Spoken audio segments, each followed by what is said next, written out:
এটা পড়ছে আপনার আসলে অনলি 12 পাখিয়াতে পড়ছে এরিয়াটা। যদি ভেতরে যাওয়াটা এখন সম্ভব হচ্ছে না, লক করা। আজকে যাচ্ছি হচ্ছে দেলদুয়ারের যে পুরাতন জেলখানা ছিল সেখানে, আজকের গন্তব্যস্থল। সেখান থেকে একটু থানায় যাব।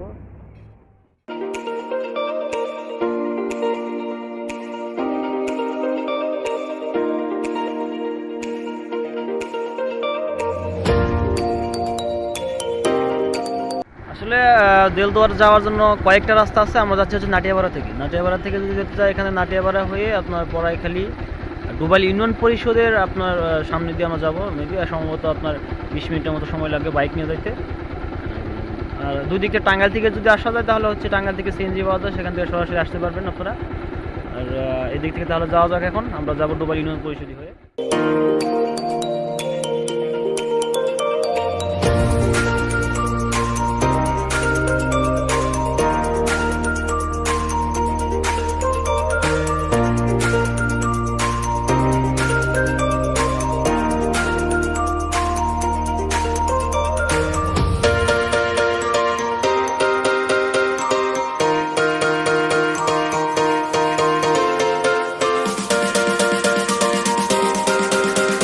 নাটিয়াপাড়া থেকে আসতে চাইলে পুরো রাস্তাটা হচ্ছে পাকা, কোনো কাঁচা রাস্তা নেই। পাকা রাস্তা দিয়ে আপনি সরাসরি পৌঁছে যেতে পারবেন পুরাতন এরশাদের সময় যে জেলখানাটা ছিল সেখানে। আর যে রাস্তাটা পুরোটাই কাঁচা রাস্তা নেই।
কাজটা শেষ দিয়ে এই মতো বের হচ্ছে। এখন যাবো আমরা হচ্ছে জেলখানাতে। হ্যাঁ, চলুন দিয়ে যাই, আমার কাজটা শেষ।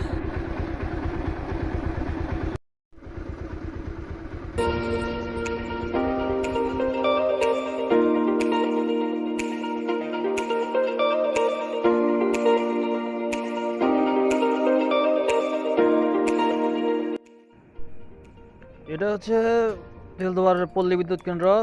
এটা হচ্ছে আমাদের এলাকায়, এখান থেকে বিদ্যুৎ সাপ্লাই হয়। আসলে এটাকে পল্লী বিদ্যুৎ কেন্দ্র না বলে লোডশেডিং কেন্দ্র বললে ভালো হতো। এখানে প্রচুর পরিমাণ লোডশেডিং, মাথা নষ্ট অবস্থা। উনি নাকি শুনতেছে, এখানকার দায়িত্ব ছিলেন উনি নাকি কয়েকবার পুরস্কারও পেয়েছেন এর জন্য, বিদ্যুৎ সাশ্রয়ের জন্য।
হাসান উদ্বোধন করেছিলেন, যিনি টাঙ্গাইলের একজন এমপি ছিলেন এক সময়।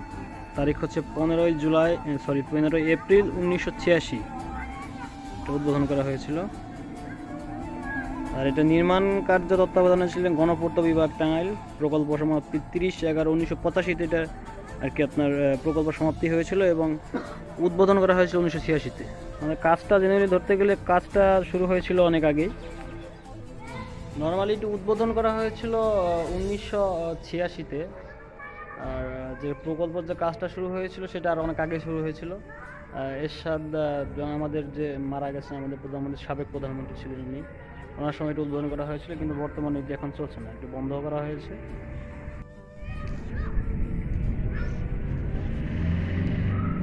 বর্তমানে এটি পরিত্যক্ত, বিশাল বড় ওয়াল ছিল একটা সময়, যে আসলে আসামি পালানো সম্ভব হয়েছে। জেলখানাটি প্রচুর চারদিক থেকে প্রচুর দেয়াল, মানে বড় বড় দেয়াল আছে,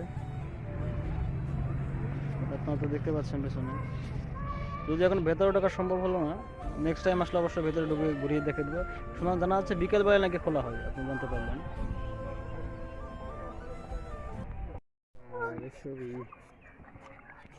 জেলখানার সামনে এরকম মারামারি চলতেছে।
তাই না? এখন যেহেতু ভেঙে পড়ে নাই, তাহলে হয়তো অনেক ভালো ভালো কোম্পানি ইট ছিল মনে হয়, মনে হচ্ছে। চলে যাচ্ছি, দেখা শেষ হয়ে গেছে আমাদের জেলখানাটি, পরিত্যক্ত জেলখানা। কিন্তু এখানে খুব একটা কোনো অন্যরকম নিউজ পাই না আজকে, যে কী অবস্থা, কেমনি কী এটার মধ্যে চলতেছে। এখানে সবাই ক্রিকেটে ক্রিজ করছে, মানে ক্রিকেট খেলার জন্য। এখানে কিছু খেলাধুলা হয় বিকেলে আর কি। এই পর্যন্তই, দেখা হবে নেক্সট ভিডিওতে। ভালো থাকবেন সবাই, আমার চ্যানেলে অবশ্যই সাবস্ক্রাইব করবেন। ধন্যবাদ।